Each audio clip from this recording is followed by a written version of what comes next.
बिस्मिल्लाहिर्रहमानिर्रहीम। अस्सलाम वालेकुम। अच्छा जी, परसों रिज़ल्ट आया था, ठीक है। तो अल्हम्दुलिल्लाह BMBS हो गई है पास मेरी। तो फाइनली अब मैं कह सकता हूँ कि जी मुझे समझ है थोड़ी बहुत BMBS की, ठीक है। और आप भी थोड़ा सा यकीन कर सकते हैं कि मतलब ये बंदा हमें थोड़ा सा हेल्प आउट कर सकता है। चलो जी, बहरहाल हम अपना अगला चैप्टर स्टार्ट करते हैं। तो मैंने कैसे BMBS पास किया या क्या, मतलब क्या इसका एक तरीका होना चाहिए पढ़ने का, तो मैं इंशाल्लाह 5-4 मिनट की एक अलहदा वीडियो बना दूंगा।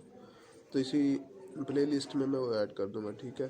तो अभी हम चलते हैं अपने 5वें चैप्टर की तरफ, जो है ऑर्गेनाइजेशनल कल्चर, ठीक है। इसमें हमारे पास कल्चर क्या होता है वो देखेंगे हम, कॉर्पोरेट कल्चर क्या होता है विद इन ऑर्गेनाइजेशन, उसको मतलब कैसे होता है, फिर ग्रुप का एक कल्चर होता है ऑर्गेनाइजेशन के अंदर, ठीक है जी, वो किस तरह चलता है काम। उसके बाद थ्योरीज हमारे पास जॉनसन एंड स्कॉल्स, ठीक है, कल्चरल वेब थ्योरी है, फिर डिसफंक्शनल एस्पेक्ट्स हैं, फिर उसके बाद एडगर शीन है। तो 2-4 थ्योरीज हमारे पास, बाकी छोटा चैप्टर इतना बड़ा नहीं है, ठीक है। चलो करते हैं, लेट्स स्टार्ट द चैप्टर। बिस्मिल्लाहिर्रहमानिर्रहीम। अच्छा जी, कल्चर कहता है set of dominant beliefs, attitudes, values, learning, skills, ethics, law, custom, some other liabilities and norms that is shared by a number of people, ठीक है। कहता है हर चीज़ जो कि आपको नज़र आती है या नहीं आती, ठीक है, जो एक्सप्रेशंस होते हैं किसी भी सोसाइटी के ओवरऑल, ठीक है, उस सब को क्या कहते हैं हम कल्चर। उसमें उसके बिलीव्स भी आ जाते हैं, ठीक है, उसका रवैया क्या है, किन चीज़ों को वो पसंद करते हैं, किन को नहीं पसंद करते, ठीक है, या कौन सी चीज़ें वो ज़्यादा सीखना पसंद करते हैं, किन से वो नफ़रत करते हैं, ये सारा एक कल्चर होता है, ठीक है। माहौल, इन्वायरमेंट आप कह सकते हैं इसको अप टू सम एक्सटेंट। वो कहता है जी कल्चर वे ऑफ लाइफ है जो कि, ठीक है जी, कहता है जी वे ऑफ लाइफ है जो कि रिफ्लेक्ट होता है हमारी हिस्ट्री और हेरिटेज में, ठीक है। किसी भी आप कौम की हिस्ट्री तारीख उठा के देखेंगे तो उससे भी आपको उसके कल्चर का पता चल जाएगा, ठीक है। जिस तरह लाहौर में बादशाही मस्जिद है, शाही किला है, शालामार बाग है, ठीक है। तो आप जाएंगे वहाँ देखेंगे तो आपको पता चल जाएगा कि अच्छा जी यहाँ पे जो एक ज़माने में लोग रहते थे उनका कल्चर कैसा था, ठीक है जी। जो किंग्स वगैरह होते थे, ठीक है जी, वो कैसे किस तरह रूल करते थे, क्या उनका तरीक़ाकार था। अच्छा, कहता है इसी तरह जो कंपनी या इंडस्ट्री होती है या ऑर्गेनाइजेशन होती है कोई भी, उसमें भी कहता है जब कोई नया बंदा जाता है तो वो भी उसको उस कंपनी या ऑर्गेनाइजेशन के मतलब जो मतलब हिस्ट्री होती है उसकी, ठीक है, उस ऑर्गेनाइजेशन का जो हेरिटेज होता है उसके मतलब उसको गाइडलाइंस बता दी जाती हैं पहले, ठीक है जी, कि ये आपकी हदूदों क़यूद हैं, ये आपकी लिमिटेशंस हैं, इनको क्रॉस नहीं करना, इसके आप सबॉर्डिनेट हो, ये आपका बॉस है, ये आपके सबॉर्डिनेट्स हैं, ठीक है। तो वो सारा जो होता है उसको बता दिया जाता है ताकि वो उसको सारे को अडॉप्ट कर ले और बाकी सब के लिए कोई मुश्किल क्रिएट ना करे, ठीक है जी। तो ये एक इसका बैकग्राउंड था थोड़ा सा। उसके बाद है जी 3 तरह के होते हैं culture, organisational culture, corporate culture और work group culture. Organisational culture क्या होता है, किसी भी ऑर्गेनाइजेशन का वो वाला कल्चर जो कि कोई बंदा आउटसाइडर अगर जाता है वहाँ पे तो जो वो फर्स्ट लुक में देखेगा, नज़र आएगा उसको, ठीक है जी। मतलब फ़र्ज़ करो जी मैं किसी दूसरी यूनिवर्सिटी, मतलब जहाँ मैं नहीं पढ़ा हुआ, ठीक है, उसमें मैं जाता हूँ या कोई ऑर्गेनाइजेशन में जाकर जो भी विज़िट करते हुए ऑब्ज़र्व करूँगा ना चीज़ें, तो उस चीज़ों को जो मतलब मैंने देखा, वो जो मुझे नज़र आया, वो जो कल्चर था उसको कहते हैं जी ऑर्गेनाइजेशनल कल्चर, ठीक है जी। Set of beliefs, values, attitude that is shared by everyone in the organisation, within organisation it is way we do things around here, ठीक है। उसके बाद है जी कॉरपोरेट कल्चर। कॉरपोरेट कल्चर कहते हैं way in which organisations are managed, ये वो कल्चर है जो कि विद इन ऑर्गेनाइजेशन, मतलब ये जो लोग उस ऑर्गेनाइजेशन में काम करते हैं उनको वो कल्चर किस तरह का नज़र आ रहा है, ये वो वाला कल्चर है कॉरपोरेट, ठीक है। ऑर्गेनाइजेशन कल्चर क्या है, कोई आउटसाइडर वो जो जाके देखेगा वो उस कल्चर को कहते हैं ऑर्गेनाइजेशनल। और कॉरपोरेट क्या है कि कोई भी उस ऑर्गेनाइजेशन का जो एम्प्लॉई है वो जो चीज़ें एक्सपीरियंस करता है, जिस तरह से परसीव करता है, तो उस कल्चर को कहते हैं कॉरपोरेट कल्चर। इसी तरह वर्क ग्रुप कल्चर है कि with in a specific distinct work group, जो उनका एक डिसिप्लिन एस्टेब्लिश्ड होता है, ठीक है जी, तो उसको कहते हैं वर्क ग्रुप कल्चर, ठीक है। अच्छा जी, उसके बाद है हमारे पास क्रिएटिंग दी ऑर्गेनाइजेशनल कल्चर। इसमें वो कहता है जी, जो कल्चर की अंडरस्टैंडिंग है ना, वो जो लीडर्स होते हैं किसी भी टीम के, किसी भी ऑर्गेनाइजेशन के, जो मतलब बॉसेस होते हैं, उनको चाहिए कि अंडरस्टैंडिंग हो उन कल्चर की, ठीक है। और मैनेजर को चाहिए कि वो कल्चर को अच्छी तरह अंडरस्टैंड कर सके, ठीक है। मतलब ये है कि अगर कोई बंदा आपकी वीकनेस जानता है, ठीक है, और आपकी स्ट्रेंथ्स जानता है, और उसको कल्चर कस्टम्स और नॉर्म्स का पता है कि ठीक है जी, अगर मैं ये काम करूँगा तो सबको पसंद आएगा, अगर ऐसा करूँगा तो सब उसे नापसंद करेंगे, तो वो बंदा क्या कर सकता है, वो इन्फ्लुएंस कर सकता है, वो अच्छी तरह से चीज़ों को लेके चल सकता है, ठीक है। तो कोई भी बात करेगा, काम कोई भी करेगा, लेकिन उसको काम निकालने का तरीका आता होगा। क्यों? क्योंकि वो आपके कल्चर को जानता है। तो कोई भी ऐसी हरकत नहीं करेगा जिसको आप समझें कि मतलब इसने ये बदतमीज़ी की है, या मतलब हमारे साथ नाइंसाफ़ी की है, या अपनी जो पावर है उसका गलत इस्तेमाल किया, ठीक है। उसके बाद है जी कल्चर डिसाइडिंग फैक्टर्स। कहते हैं कौन कौन से फैक्टर हैं जो कि मिलकर एक कल्चर बनाते हैं, या जिनको देखते हुए हम उस कल्चर को असेस कर सकते हैं, ठीक है। अच्छा, इसमें वो कहता है जो चीज़ें रोल प्ले करती हैं उसमें सबसे पहले फॉर्मल स्ट्रक्चर एंड साइज़, कि ऑर्गेनाइजेशन का साइज़ कितना ज़्यादा बड़ा है या कितना ज़्यादा छोटा है, और उसमें फॉर्मल मतलब ज़्यादा जो कम्युनिकेशन होती है वो फॉर्मल तरीकाकार है या थोड़ा इनफॉर्मल है। तो इसको देखते हुए आप इसका अंदाज़ा लगा सकते हैं कल्चर का कि कितना स्ट्रिक्ट मतलब डिसिप्लिन्ड है।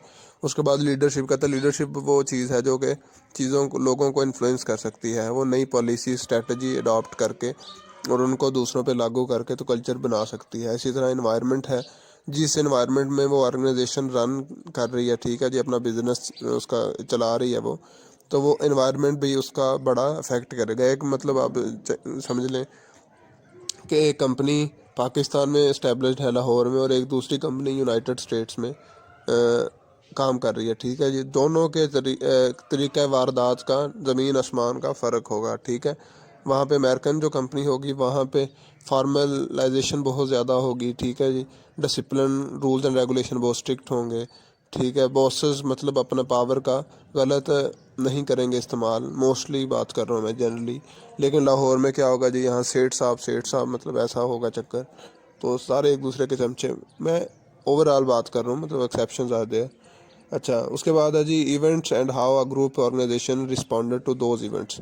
तो कोई भी जो ऑर्गेनाइजेशन है, कंपनी है, उसके जो इवेंट्स होते हैं, कॉरपोरेट इवेंट्स होते हैं, ठीक है, जैसे जनरल मीटिंग्स है उसकी, डायरेक्टर अपॉइंट करने हैं, ठीक है जी। अब वैसे कोई एक वेलकमिंग इवेंट है या फेयरवेल पार्टीज़ हैं, उनको भी देखते हुए आप उसके जो कल्चर है उसका अंदाज़ा कर सकते हो। अच्छा, उसके बाद है जी नेचर ऑफ बिजनेस।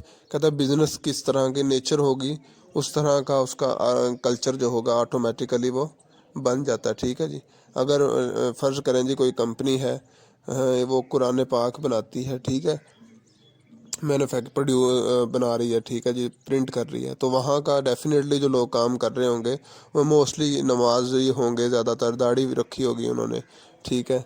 इसी तरह आप चले जाएं जी कोई उसमें एजुकेशन सेक्टर में, जैसे राइज स्कूल है, या मतलब वो और भी वो हो सकते हैं, मैं वैसे एग्जांपल दे रहा हूँ कि वहाँ पे वो ज़्यादा जो टीचर्स हैं वो क्या हैं जी, नमाजी हैं, नमाज़ पढ़ते हैं ज़्यादा 5 टाइम, इधर उधर इस्लामिक वैल्यूज़ का थोड़ा ज़्यादा ख्याल रखते हैं वो। तो जो बंदा नया जाएगा तो वो भी उसको जाके देख सकता है कि यार अच्छा यहाँ पे ये सिस्टम है, असेस कर सकता है। तो इसी तरह आप अगर किसी और उसमें चले जाएं, कोई ऐसी मतलब वो कंपनी है जो कि म्यूज़िकल इंस्ट्रूमेंट्स बना रही है, तो वहाँ पे जो काम करने वाले होंगे वो भी डेफिनेटली थोड़ा बहुत उनमें लगाओ लाजमी होगा उन म्यूज़िकल इंस्ट्रूमेंट्स बजाने का, ठीक है। तो इसी तरह नेचर ऑफ बिजनेस का कहता अफेक्ट करती है, लेकिन मैन्युफैक्चरिंग बिजनेस और सर्विस का अफेक्ट कम होता है। उसके बाद कहता है जी nature of clients. Nature of client में जियोग्राफिकल एरिया भी आ जाता है आपका, ठीक है जी। जिस माहौल में, जिस एरिया में आप रह के वो काम कर रहे हैं, वो भी आपको अफेक्ट करता है। अगर आपके क्लाइंट्स बहुत बड़े हैं, जिनका रेवेन्यू बिलियंस में है, मिलियंस में है, तो वो ज़ाहिर सी बात है कि उनका एक कल्चर डिफरेंट होगा as compare to those organisation that have clients having revenue या परचेजेस और सेल्स इन लैक्स, ठीक है। तो इसका भी कहता है फ़र्क पड़ता है। एक छोटी दुकान है और एक बड़ी दुकान है, तो दोनों में ज़मीन आसमान का फ़र्क होगा। वो बड़ी दुकान है, ज़ाहिर सी बात है उसके पास पैसा भी ज़्यादा है, उसके क्लाइंट भी बड़े होंगे, ठीक है, तो अच्छी तरह से अपना एक माहौल डेवलप कर लेगी। अच्छा जी, अब आते हैं हम cultural web. Johnson and Scholtz की पहली थ्योरी है हमारी इस चैप्टर की, एक ये थ्योरी है, और दूसरी उसके बाद है जी एडगर शीन की, और उसके बाद हैंडी की थ्योरी है। तीन, ये तकरीबन तीन ये थ्योरीज हैं, और चौथी एक आखिरी है हॉफस्टेडी की, इंटरनेशनल पर्सपेक्टिव ऑफ कल्चर। चार थ्योरीज हैं इस चैप्टर की। पहली थ्योरी की तरफ चलते हैं जी। पहली थ्योरी है जॉनसन एंड स्कॉल्स। अच्छा जी, उसने कहा जी ये अब हर बंदा अपनी अपनी असेसमेंट बता रहा है, ठीक है जी, वो ऑब्जर्वेशन बता रहा है। जॉनसन स्कॉल साहब ने कहा जी ये 6 फैक्टर्स हैं जो कि किसी भी ऑर्गेनाइजेशन का कल्चरल वेब बनाते हैं या पैराडाइम बनाते हैं, ठीक है, जो कि इंटर रिलेटेड हैं आपस में। कौन कौन से हैं जी? वो सबसे पहले रूटीन है, रिचुअल्स है। रूटीन किसे कहते हैं जी? जिस तरह चीज़ें चल रही होती हैं डे टू डे, ठीक है, वो रूटीन्स होती हैं। Individual use to establish ways of thing doing things, ठीक है। जो रिचुअल्स वो होते हैं जो स्पेशल इवेंट्स होते हैं। रूटीन डे टू डे, और रिचुअल्स जो स्पेशल इवेंट्स हैं, ठीक है जी। जैसे कोई एनिवर्सरी हो गई उस ऑर्गेनाइजेशन की, ऐसे मतलब किसी भी तरह के हो सकते हैं रिचुअल्स। या चलो खैर, अच्छा, स्टोरीज एंड मिथ्स। स्टोरीज होती हैं एंड मिथ्स कहाँ से बनती हैं? उस ऑर्गेनाइजेशन की हिस्ट्री से। कहता है ये इम्पोर्टेंस है क्योंकि मतलब अगर आपने उस ऑर्गेनाइजेशन की या उस की इवेंट की इम्पोर्टेंस देखनी है तो आप इंडिविजुअल्स और उनके इवेंट्स के बारे में देख के उसका अंदाज़ा कर सकते हो, ठीक है जी। और इसी तरह कहता है ये स्टोरीज और मिथ्स होती हैं, ये कोई उसकी पॉलिसी में नहीं लिखी होती, ठीक है, ना कोई ये मिशन स्टेटमेंट में होती है, ना विजन स्टेटमेंट में, कि आप ज़बानी कलामी दूसरों से सुनते हो, ठीक है। और उसके बाद है जी एक कहता है ओवरऑल जो इम्प्रेशन होता है ना ऑर्गेनाइजेशन का, वो आप पे पड़ता है इन स्टोरीज और मिथ्स जब आप सुनते हो, ठीक है जी। जब आप बंदा को बताएगा यार वो बॉस बड़ा सख्त है, ऐसे है वैसे है, यहाँ पे डिसिप्लिन बड़ा है, अगर आप टाई लगा के ना हो तो इतना फ़ाइन हो जाता है, ठीक है, चाहे वो एक्चुअल में इतना ज़्यादा ना होता हो, ठीक है जी। हो सकता है एक दो बंदे के साथ ऐसा हुआ, बाकी के साथ ना हुआ हो, लेकिन आप पहले दिन ही जब जॉब पे जाओगे तो डर जाओगे यार, अच्छा मैंने टाई लगानी है ऐसे वैसे। तो जब आप 2-3 साल जब मतलब आपकी रूटीन बन जाएगी तो फिर आपको पता चलेगा अच्छा यार ये तो मिथ बनी हुई थी यानी, ठीक है। तो बस इसको कहते हैं जी स्टोरीज एंड मिथ्स। इस तरह जी सिंबल्स हैं representation of nature of the organisation, जैसे स्कैन ब्लू बिल्डिंग, लोगो है जैसे स्कैन या कोई लोगो हो सकता है, ठीक है जी। इसी तरह आप ये अलाइड बैंक है उसका आप देख लें, उसकी बिल्डिंग है कलमा चौक में, ठीक है। HBL है उसकी कराची में बिल्डिंग है। तो मतलब वो भी एक जो सिंबल्स होते हैं वो भी कल्चर क्रिएट करने में हेल्प करते हैं, अपना रोल अदा करते हैं। उसके बाद है जी पावर स्ट्रक्चर। पावर में क्या होता है जी कि किस बंदे के पास ज़्यादा पोजीशन है और किस बंदे के पास ज़्यादा पावर है, ठीक है जी। तो कहता है ये ज़्यादातर मैनेजमेंट की पोजीशंस के पास होती हैं पावर, तो लेकिन ये पर्सनल इन्फ्लुएंस, एक्सपीरियंस और एक्सपर्टीज़ की वजह से भी पावर किसी बंदे को दी जा सकती है किसी भी कल्चर में, ठीक है। कुछ जगह ऐसी होती हैं जहाँ पे जो बंदा ज़्यादा ऊपर वाली पोजीशन पे होगा उसके पास ज़्यादा पावर होगी, ठीक है जी। लेकिन कुछ जगह ऐसी भी होती हैं कि जो बंदा चाहे वो सबऑर्डिनेट ही हो लेकिन उसे अपनी फील्ड की एक्सपर्टीज़ ज़्यादा रखने की वजह से उसका उस रेलेवेंट या स्पेसिफिक जो मतलब काम होगा उसमें ज़्यादा इन्फ्लुएंस होगा और उसकी ज़्यादा पावर होगी। इस तरह ऑर्गेनाइजेशनल स्ट्रक्चर है। तो कहता है इसमें वो देखते हैं जी मैनेजमेंट स्ट्रक्चर, मैनेजमेंट किस तरह काम कर रही है, ठीक है जी। और कौन सा बंदा सबसे ज़्यादा इन्फ्लुएंस कर रहा है मैनेजमेंट को, मतलब डायरेक्टर्स को या जो टॉप के मैनेजर्स हैं उनको कौन सा बंदा है, ये कल्चर से पता चल जाएगा आपको। कंट्रोल सिस्टम, कंट्रोल सिस्टम में आता है जी परफॉर्मेंस जो होती है उसको कैसे मेजर किया जाता है और उस परफॉर्मेंस के अगेंस्ट जो रिवार्ड्स हैं वो किस तरह दिए जाते हैं। क्या मतलब लोगों को अप्रिशिएट किया जाता है जो ज़्यादा मतलब वो काम करते हैं, या उनको अप्रिशिएट नहीं किया जाता, क्या उनको एक रीज़नेबल रिवार्ड दिया जाता है या नहीं दिया जाता, और किस काम पर ज़्यादा फोकस है, और कौन सी परफॉर्मेंस जो होती है वो ज़्यादा पैसे कमाती है एम्प्लॉयज़ के लिए। तो ये सारी चीज़ें मिलके जॉनसन स्कूल्स ने कहा जी मेरे मुताबिक ये जो 6 चीज़ें हैं, routines, rituals, stories, myths, symbols, power structure, organisational structure, control system, ये सब चीज़ें मिलकर कल्चरल वेब बनाती हैं, जिससे हम किसी भी कल्चर का अंदाज़ा लगा सकते हैं या देख सकते हैं कि वो किस तरह का है। ठीक है। अच्छा, उसके बाद कहता है जी डिसफंक्शनल एस्पेक्ट्स ऑफ कल्चर। कहता है जी कल्चर के फ़ायदे तो बहुत से आपने पढ़े होंगे, ठीक है जी, लेकिन कहता है इसके नुकसान भी होते हैं। कहता है वो किस तरह। कहता है अगर कोई एक स्ट्रॉन्ग और वेल एस्टेब्लिश कल्चर हो तो उसको चेंज करना बड़ा मुश्किल होता है।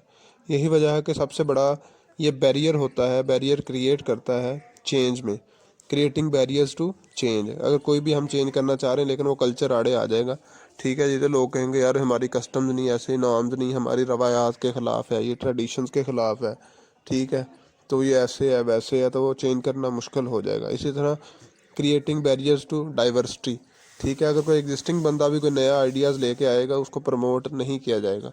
सब कहेंगे यार लो जी ये नया बंदा आ गया, इसको ज़्यादा पता चल गया, ऐसे है वैसे है, मतलब जैसे काम चल रहा है ठीक है चलने दो, तो लोग वो कल्चर के साथ ज़्यादा अटैच्ड हो जाते हैं। ठीक है, तो क्रिएटिंग बैरियर्स टू डाइवर्सिटी इस तरह से हो गया।